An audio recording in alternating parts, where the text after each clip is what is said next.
For years, I believed the starving artist myth. I was an artist who had struggled to make ends meet, barely able to afford rent, let alone buy quality art supplies. Art was supposed to be a noble pursuit, I told myself. Sacrificing comfort and security was simply part of the process. Creativity, I thought, could only be born from adversity. But somewhere deep down, I knew I was lying to myself.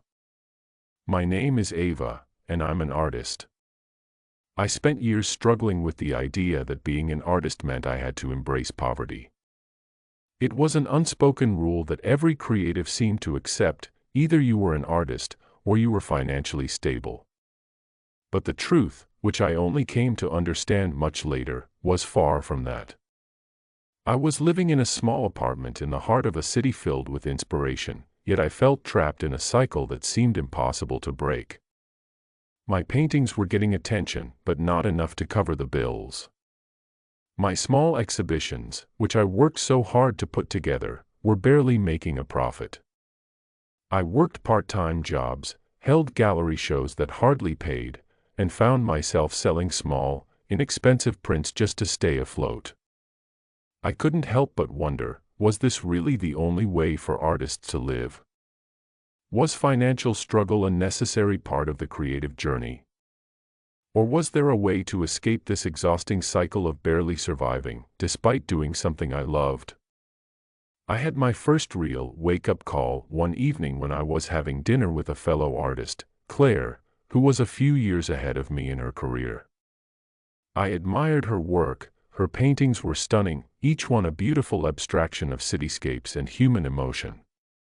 But Claire wasn't just known for her talent, she was also successful. As we sat over our drinks, I casually mentioned how I was struggling to make enough for my art to cover the bills.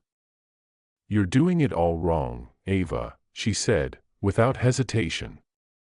"You've got to stop seeing art as something that only brings money when you're discovered. You have to treat it like a business." I remember laughing it off at the time. Treating art like a business. I had been taught to believe that art should come from the heart, not the wallet. I was surrounded by the notion that creativity shouldn't be tainted by profit. But Claire's words kept echoing in my mind for days. She had made it, and she didn't do so by following some obscure, starving artist rule. She had done it by learning how to market her work, build a brand, and create multiple streams of income from her passion. It was then that I realized I had to shift my mindset if I was going to escape the financial struggles I had long associated with being an artist. Being an artist didn't mean I had to starve, and it didn't mean I had to sacrifice my creative integrity in exchange for financial success. The truth was, art was a business. Just like any other business, it required strategy, planning, and an understanding of how to generate income. I had to stop thinking of myself as a starving artist and start thinking of myself as an entrepreneur. I needed to change my relationship with money and embrace the idea that I could make a living, an abundant living, by doing what I loved. I decided to get serious about my art career. I started by reevaluating the way I was selling my work. I realized I was only using a handful of outlets, local galleries, friends, and social media. But there was so much more I could do. The first step in my transformation was to stop relying solely on galleries. I loved exhibiting my work, but I had learned that galleries were not always the best way to earn a steady income. They took a hefty commission, and their reach was limited. Instead, I took a deep dive into the world of online sales. I began by setting up an online store where I could sell original paintings, prints, and even digital downloads of my work. At first, the results were slow, but I kept pushing forward. The key was consistency, posting regularly on social media, engaging with potential buyers, and offering a behind-the-scenes look at my process. I realized that my audience wasn't just buying art, they were buying into my story, my journey, and my passion. One of the most impactful decisions I made was to build an email list. I'd heard about the importance of email marketing from a few other artists who had successfully built six-figure businesses, and I knew it was time to give it a try. I began offering free art tips, exclusive discounts, and sneak peeks of upcoming projects in exchange for email subscriptions. Slowly but surely, my email list began to grow, and with it, my sales. I also started hosting live painting sessions on Instagram, where I would create art in real time and interact with viewers. The response was incredible. People loved watching the process and being a part of the creative journey. The live streams not only helped me sell individual pieces but also gave me the opportunity to build a community of loyal followers who were genuinely invested in my work. I began to view my art as a product, not just a creation. The more I treated it like a business, the more I saw my income grow. One of the biggest breakthroughs for me was understanding the importance of diversifying my income streams. I realized that relying on a single source of income, like selling original paintings, wasn't going to get me to where I wanted to be. So, I began to explore new avenues. I started licensing my work to companies for use on products like phone cases, clothing, and home decor. I worked with print-on-demand services that allowed me to sell my art on a wide range of merchandise without having to invest in production. This not only expanded my reach but also created a steady income stream from items that were priced lower than my original paintings. I also began offering art workshops, both online and in person.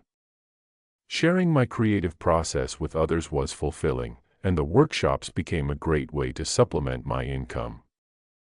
I discovered that my knowledge and experience were valuable to others, and I started charging for my time and expertise. With each new income stream, I realized that I was building a more sustainable business, one that was no longer reliant on the unpredictable nature of gallery sales or commissions. By the end of 2023, I had completely broken free from the starving artist mentality. I was earning more than I ever thought possible as an artist.